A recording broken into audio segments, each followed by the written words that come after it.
You wake up in the morning, and before you even roll out of bed, you feel that familiar weight settling on your chest. It's not physical pain, but something deeper, more pervasive. It's the feeling that the world is stacked against you, that the circumstances of your life are conspiring to keep you exactly where you are. You stare at the ceiling and begin the mental checklist that's become a ritual. The boss who doesn't see your value, the partner who doesn't understand your needs, the family that imposes stifling expectations, society that obsesses over superficialities, the broken political system, the unfair economy. The list grows, and with it grows that sense of powerlessness that has taken up permanent residence deep in your soul. You get up, shuffle to the bathroom, and in the mirror, you see someone who's become an expert at pointing out everything wrong out there. Someone who's developed a perfectly articulated narrative about why your life isn't what it should be. And the scariest part is, this narrative makes sense, it's logical, it's based on real facts. Your boss is unfair, the economy is tough, the people around you don't understand your depth. Throughout the day, you collect evidence to confirm your worldview. A disturbing news report, an insensitive comment, a missed opportunity, an observed injustice. Each piece of evidence is like a brick you add to the wall you've built between yourself and the possibility of real change.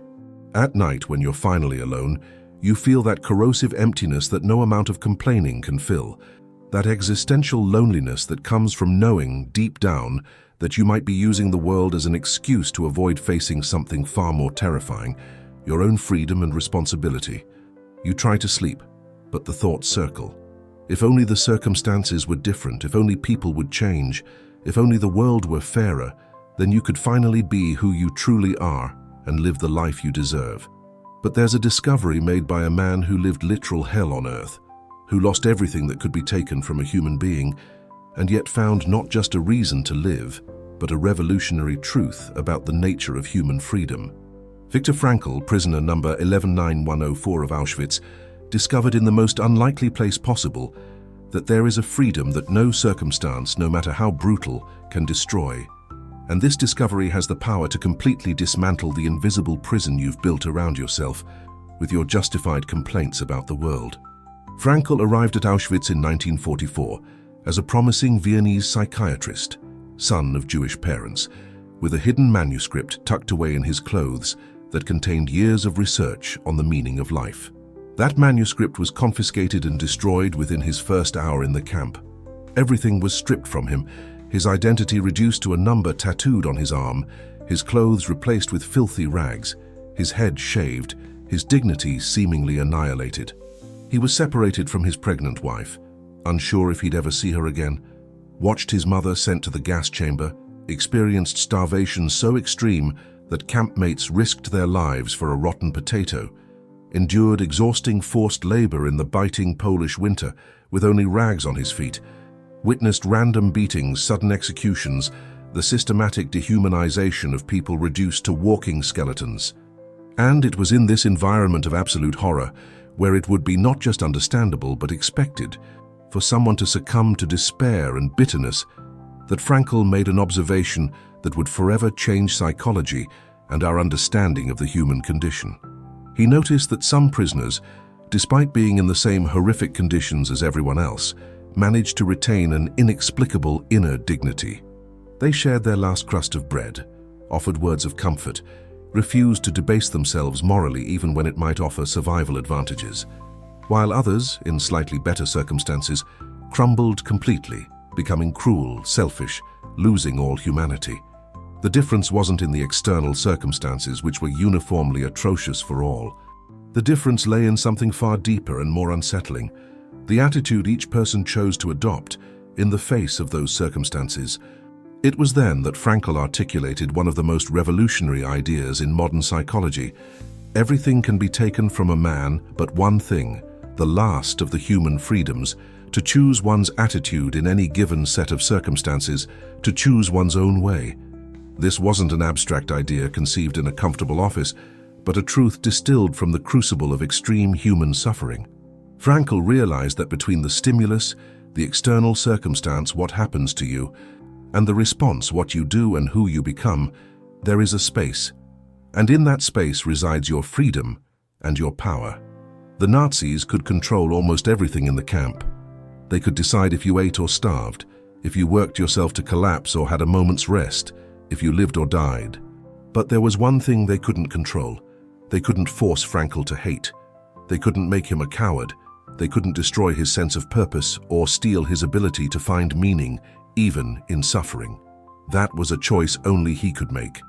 And the devastating nature of this truth is that it completely removes our favorite excuse. If Frankl could choose his attitude in Auschwitz, on what grounds can you claim your circumstances, however difficult, prevent you from doing the same? Consider the sheer brutal genius of that realization. We pour an immense amount of psychic energy into constructing elaborate arguments for why we can't change, why we're stuck, why our lives are dictated by external forces beyond our control. And many of those arguments hold water on the surface. You were born into a difficult family, you faced unfairness. You live in a society grappling with systemic issues. You've been betrayed, hurt, misunderstood. All of that is true. But Frankl is pointing to something that completely transcends the validity of those complaints. He's saying that even when all of those things are true, even when you are absolutely correct in your analysis of what's wrong with the world, you still possess a fundamental freedom that no one can take away. The freedom to choose how you will relate to those circumstances. You can choose to become bitter, or you can choose to become profound. You can choose to define yourself as a victim of your circumstances, or as someone who finds meaning in spite of and through them. And that choice, Frankl insists, is the only thing that truly matters because it's the only thing you have absolute control over. But there's a crucial difference between what Frankl is proposing and the shallow positive thinking that floods modern self-help. Frankl isn't telling you to deny the reality of your difficult circumstances or to pretend everything is fine when it's not. He lived through Auschwitz. He had no illusions about the brutality of the world. He's not asking you to smile through the pain or repeat empty affirmations about everything happening for a reason. What he's saying is infinitely more radical and harder. He's saying you must take full responsibility for your inner response to whatever reality you face. When Frankl was starving and exhausted, hauling train tracks in the freezing cold, being screamed at by sadistic guards, he didn't pretend it was pleasant. But he made a conscious choice about how he would inhabit that moment. He refused to allow his circumstances to completely dictate his inner state. He maintained a space of freedom within himself that was inviolable. And that space, that last human freedom, is precisely what most of us willingly surrender every single day. Not because we're forced by extreme circumstances, but because it's easier to blame the world than to take terrifying responsibility for our own inner life. And now I want to pause and really talk to you.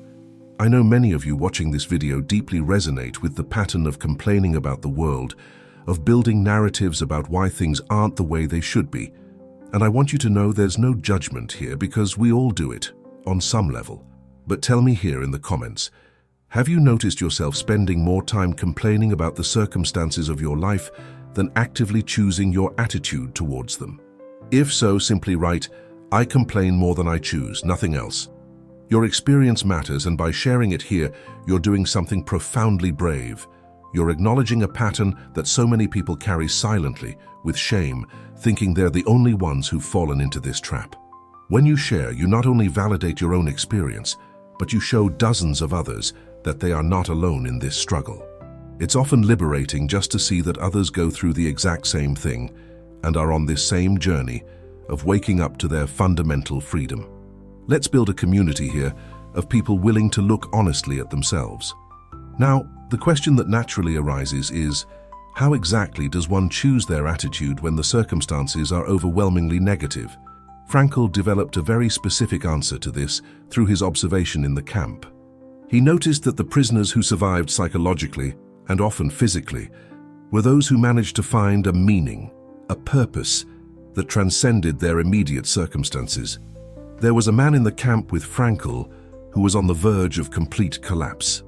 Frankl spoke with him and discovered he had a daughter he deeply loved, who was somewhere in the world, possibly still alive. Frankl helped this man reconnect with the idea that his survival had a purpose. He needed to survive to reunite with his daughter, to bear witness to what happened, to honor the memory of those who died by keeping his humanity alive. That meaning, That purpose that was beyond the immediate pain gave the man a reason to endure the unbearable, and Frankl did the same for himself. He imagined himself standing in a lecture hall after the war, teaching students about the psychological insights he was making in real time in the camp. That vision of a meaningful future gave him the strength to carry on when it would have been easier to give up. The crucial point here is that meaning doesn't eliminate suffering, but it transforms a person's relationship to suffering. When you have a strong enough why, you can bear almost any how. Frankl called this the will to meaning, and he contrasted it directly with the two other great schools of psychology of his time. Freud had proposed that the primary human motivation was the will to pleasure, the pursuit of impulse gratification. Adler had suggested it was the will to power, the pursuit of superiority and control. Frankl, based on his observations in the camp and his later clinical practice, argued that the deepest human motivation is the will to meaning, the search for significance and purpose. And he noticed something fascinating. When people try to pursue pleasure directly, it often eludes them. But when they engage in something meaningful, pleasure often arises as a byproduct. Similarly, when people seek power for its own sake, they often become tyrannical and empty. But when they dedicate themselves to a cause greater than themselves, they often develop genuine influence. Meaning, then, is not something you can directly pursue as a goal, but something that emerges when you commit yourself to something or someone beyond yourself. And here's the devastating irony. While you're busy complaining about the world, pointing out everything that's wrong, you're actually running away from the very thing that could give your existence real meaning, which is taking active responsibility for your response to the world as it is. This brings us to one of the most crucial distinctions in Frankl's thinking, the difference between changing circumstances when possible and changing your attitude when circumstances cannot be changed. Frankl wasn't a fatalist. He wasn't saying you should passively accept every injustice or hardship. If you can change a negative situation, you absolutely should. If you're in an abusive relationship, get out. If you're in a soul-crushing job, find another. If you see injustice in the world, fight it. Frankl certainly didn't passively resign himself to his situation in Auschwitz. He actively sought ways to survive, helped other prisoners, and kept the flame of his humanity alive. But there were many things he couldn't change. He couldn't just walk out of the camp. He couldn't make the guards be kind. He couldn't control whether he'd be selected for the gas chamber or not. And it's in the face of these unchangeable circumstances that true human freedom reveals itself. You may not be able to control what happens to you, but you can control how you carry what happens to you. And this ability to choose your attitude transforms even unavoidable suffering into an opportunity for growth and meaning. Frankl identified 3 primary paths through which people can find meaning in life. The first is through creative work or action, through contributing something to the world, be it a work of art, a project, a service, anything that leaves the world a little different than it was. The second is through experiencing something or someone, be it the beauty of nature, a work of art, or especially through genuine love for another person. And the third, the most profound and paradoxical, is through the attitude you adopt toward unavoidable suffering. When you can no longer change your situation, you can still transform yourself through it. A terminally ill person can die with dignity, acceptance, and peace. Someone who has lost everything can choose not to lose themselves. Someone betrayed can choose not to become cynical and shut down, but to remain capable of loving again. And it is on this third path that Frankl saw the highest human potential, because it's where we demonstrate that our humanity transcends our circumstances. But here's the rub. Most of us never even come close to exploring this third path because we're too busy complaining about the circumstances to make the courageous choice to transform our relationship with them. Let me give you a concrete example of how this works in practice. Frankl treated an elderly woman who was suffering from severe depression. She had lost a son years ago and couldn't move past the grief. During therapy, Frankl asked her, "What would have happened if you had died first and your son had to bear this pain of losing you?" The woman replied, "That would have been terrible. I wouldn't have wanted him to suffer like that." Frankl then helped her see that by surviving her son, she was sparing him the suffering that she was now carrying. Her suffering had a meaning. It was the price of protecting someone she deeply loved. This didn't erase the pain, but it completely transformed her relationship with the pain.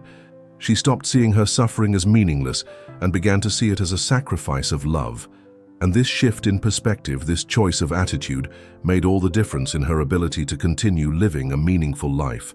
That's the power of the ultimate human freedom in action, the ability to transform even the deepest pain into something that carries meaning. But let's be completely honest about what Frankl is really asking here, because it's not easy and it's not comfortable. He's asking you to give up the victim narrative you've so carefully constructed. He's asking you to stop using your circumstances as an excuse for not becoming who you could be. He's asking you to abandon the peculiar comfort that comes from being able to blame the world for your problems. Because while the victim life is painful, it also offers a certain psychological safety. If the problem is all out there, you don't have to do the scary work of changing yourself. If you're just a product of your circumstances, you don't have to face the vertigo of real freedom and the responsibility that comes with it. Frankl is pulling that rug out from under your feet. He's saying you are not just a product of your circumstances, that you have a fundamental freedom that no one can take away, and that with that freedom comes an inescapable responsibility for who you become. This is terrifying. It's far easier to complain about the world than to take on that responsibility, but it is also the only path to a truly meaningful life. If these ideas are striking a chord with you, if you feel you've finally found someone who understands that real freedom isn't about changing your circumstances, but about changing yourself in response to them, then hit that subscribe button. Here we explore Frankl's thinking and other humanist philosophers who offer real, not easy or superficial, but real answers to life's deepest questions on a weekly basis. You don't have to walk this journey of waking up to your fundamental freedom alone. Click subscribe and come join this community of people brave enough to stop complaining and start choosing. Frankl also developed specific therapeutic techniques based on this understanding of human freedom. One is called paradoxical intention. He noticed that many psychological problems are maintained and intensified by people's fear of them. Someone with insomnia fears they won't be able to sleep, and this fear makes it even harder to sleep. Someone with social anxiety fears blushing in public, and this fear causes them to blush even more intensely. Frankl developed a technique where he would ask patients to intentionally try to produce the symptom they feared. He'd tell someone with insomnia, "Try to stay awake as long as you possibly can tonight." He'd tell someone who feared blushing, "Try to blush as intensely as you can in the next social situation." The paradox is that when you intentionally try to produce the symptom, you often can't, because you've broken the cycle of fear and overthinking that was sustaining the symptom. But the deeper principle here is about the human capacity for self-distancing, for placing oneself at a remove from one's problem and observing it with a bit of humor and lightness. This is something only humans can do, and it's another manifestation of the fundamental freedom Frankl discovered. You are not your fear, you are not your anxiety, you are not your suffering. You are the one who observes and relates to these things, and in that distance lies freedom. Another crucial technique of Frankl's is de-reflection, which is essentially stopping obsessive self-focus and redirecting your attention to something or someone outside of yourself. Frankl observed that many psychological problems are caused or exacerbated by hyper-reflection, by overthinking about oneself. The insomniac becomes fixated on falling asleep. The person with sexual dysfunction becomes fixated on performing. The unhappy person becomes fixated on becoming happy. But the more you chase these things directly, the more they elude you. Frankl argued that the solution isn't to try harder, but rather to forget yourself by dedicating yourself to a cause or person that transcends your own self-interest. When you're deeply engaged in meaningful work, you forget to monitor your own emotional state. When you're genuinely focused on serving or loving another person, you stop worrying so much about your own insecurities. And ironically, it's in this self-forgetting that you find the fulfillment you were directly seeking. This is self-transcendence, the human capacity to go beyond oneself, and Frankl saw this as the essence of human existence. We are fundamentally beings who point beyond ourselves, toward meanings that are out there in the world, waiting to be discovered and realized. But how does this specifically relate to the pattern of complaining about the world? When you're constantly complaining, you're stuck in a mode of negative hyper-reflection. You're fixated on what's wrong, what's not working, how you're being wronged by circumstances. All your attention is turned inward, toward your own suffering and dissatisfaction. And the more you focus on it, the more you become consumed by it. It's a vicious cycle. You complain because you're unhappy, and you become more unhappy because you complain.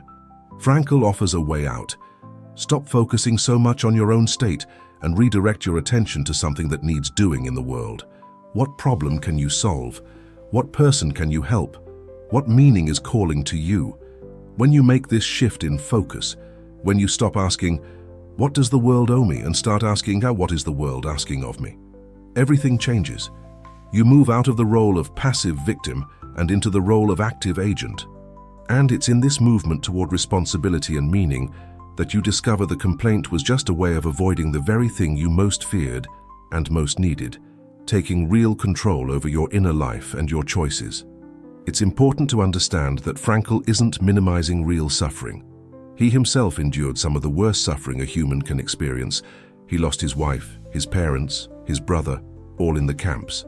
He experienced starvation, cold, extreme physical pain, constant fear of death, systematic humiliation. He's not saying that doesn't matter, or that you should just think positively through it. What he is saying is that even in the face of the worst possible suffering, even when you can do nothing to change it, you still have a choice about how you will bear it and what you will do with it. You can let suffering destroy you, embitter you, turn you into something less than human. Or you can use suffering as an opportunity to demonstrate what you're made of, to grow in depth and compassion, to become a witness to unbreakable human dignity. Frankl saw men in Auschwitz who chose the latter. They shared their last crumb of bread. They offered words of comfort. They refused to steal or betray. They kept alive the flame of humanity in a place built to extinguish it. And they proved through their choices that the human spirit is indomitable when connected to a profound meaning. Now you might be thinking, but my suffering isn't Auschwitz. I'm just dealing with a bad boss, a difficult relationship, modern-day anxiety. The feeling that my life lacks real purpose, that seems trivial by comparison. But here's the thing. Frankl isn't saying your suffering needs to be extreme for his ideas to apply. In fact, he treated many people in his post-war clinic who were suffering from noogenic neuroses, suffering caused specifically by a lack of meaning. These were people who had everything materially, but felt a profound emptiness. They had external success, but no internal purpose. And Frankl found that these people often suffered just as much as those with more obvious problems, because suffering without meaning is perhaps the most difficult to bear. What made suffering in Auschwitz bearable for some wasn't the lesser intensity, but the meaning they could find in it. And what makes modern suffering unbearable for many isn't its greater intensity, but the lack of any meaning framework to contain it. So no matter the scale of your suffering, the principle remains the same. You have the fundamental freedom to choose your attitude, and that choice can transform even the most mundane pain into an opportunity for significant growth. The crucial question Frankl poses, and insists each person must answer for themselves, is, what is life asking of you? Not, what do you want from life, but the opposite. Because life isn't about fulfilling your desires, satisfying your preferences, or avoiding discomfort. Life is about responding to the concrete demands each situation presents. You're in a tough spot right now. Okay, but what is that situation asking of you? Is it asking for courage? Is it asking for patience? Is it asking you to finally set boundaries? Is it asking you to forgive? Is it asking you to stand up and fight? Every situation has a right answer, a meaning waiting to be realized through your action. But you'll never discover that answer if you're too busy complaining about the situation. Complaining is a way to avoid the real question. It's a way to get stuck in the "why is this happening to me?" instead of moving towards "what is this asking of me?" And it's only by asking that second question and answering it through concrete action that you transform a victim situation into a meaning-filled one. If you're starting to see your own life in a new light through these ideas, if you're starting to question your own patterns of complaint and avoidance, hit that like button so more people can discover these transformative truths Frankl distilled from the most extreme suffering. And share in the comments, what concrete demand is your current situation making of you? When you answer that question honestly, you might be inspiring others to do the same. Frankl also talks about what he calls the affluence nihilism, the paradoxical situation in modern, prosperous societies where people have all their material needs met, yet feel a profound emptiness of meaning. He observed that many of his post-war patients, people who had homes, food, jobs, families, would come to him with a peculiar depression that couldn't be explained by difficult external circumstances. These people had everything, yet felt like nothing mattered. They were living what he termed the existential vacuum, a deep sense of futility, a belief that life has no inherent meaning or purpose. And Frankl argued that this is actually a modern illness, caused not by scarcity, but by abundance, not by extreme suffering, but by extreme comfort. When all your basic needs are met, when you don't have to struggle to survive, you're finally forced to confront the question many spend their whole lives avoiding. Why am I here? What's the point of all this? And without a framework of meaning, without a robust answer to that question, people often turn to distractions, superficial pleasures, or yes, constant complaints about relatively trivial things, all to avoid confronting the void they feel at the center of their lives. But here's Frankl's brilliant insight. Meaning cannot be given to you by any external ideology, religion, philosophy, or system. You can't just adopt someone else's meaning. Each person must discover the unique meaning their own specific life is asking of them. Frankl was profoundly democratic in his view. He didn't tell people what their meaning should be. He helped them discover what it already was. And each person's meaning is different, based on their unique circumstances, their unique talents, their unique relationships, their unique moment in history. Your meaning isn't my meaning. The demand life is making of you isn't the same demand it's making of me. And that means no one can do this work for you. You have to confront your own circumstances, however difficult or mundane, and find what they are specifically asking of you. But while you're complaining, you're deferring that confrontation. You're hiding behind the narrative that if circumstances were different, then you could find meaning. But Frankl proves that's a lie. He found meaning in Auschwitz. Wherever you are right now, however bad it is, it's not Auschwitz. So what's holding you back isn't your circumstances, but your refusal to take responsibility for your response to them. Let's also address a common criticism of Frankl's thinking. Some argue that focusing so heavily on individual attitude can lead to a passive acceptance of systemic injustices, that if everyone just changed their attitude instead of changing circumstances, nothing would ever improve in the world. But this is a fundamental misunderstanding of Frankl. He wasn't arguing against changing unjust circumstances when it's possible. He certainly wasn't saying that oppressed people should just accept their oppression with a good attitude. What he was saying is that there are circumstances you cannot change, at least not immediately, and in the face of those unchangeable circumstances, you still have a choice about your inner response. And crucially, that inner choice often determines whether you will eventually succeed in changing external circumstances. A person who defines themselves entirely as a victim, who is consumed by bitterness and complaint, often lacks the energy or clarity to effectively fight for change. But a person who maintains their inner dignity, who chooses not to be broken by circumstances, who finds meaning even in the struggle, that person often becomes a powerful force for real transformation. So the choice of attitude is not an alternative to action. It's often the prerequisite for effective action. Frankl also observed something fascinating about happiness. He argued that happiness can't be pursued directly. It must happen as a byproduct of dedicating yourself to something larger than yourself. He used the metaphor of a boomerang. You can't catch a boomerang by chasing it. You have to let it go, and it will come back to you. Happiness is like that. The more you chase happiness as a goal, the more it eludes you. But when you dedicate yourself to fulfilling a purpose, to loving someone, to completing a meaningful task, happiness often emerges as an unintentional byproduct. And this explains why so many people in modern society are unhappy. Despite having every external condition for happiness, they're chasing happiness directly through pleasures, achievements, external validation, and find that none of it fills the void. Meanwhile, people in far more difficult circumstances, but who are connected to a deep sense of meaning, often experience genuine contentment that transcends external conditions. Frankl saw this in the camps. Men who had a why, a purpose, often endured suffering better than those who were just trying to avoid pain. And he saw it in his practice. Patients who found meaning often overcame depressions that resisted all other treatments. So how do you stop complaining and start choosing? Frankl offers concrete steps. First, you need to become aware that you are choosing. Every time you complain, recognize that this is a choice. You could choose differently. Second, you need to confront the real existential questions. What is life asking of me right now? What meaning is available in this specific situation? How can I respond in a way that reflects my deepest values?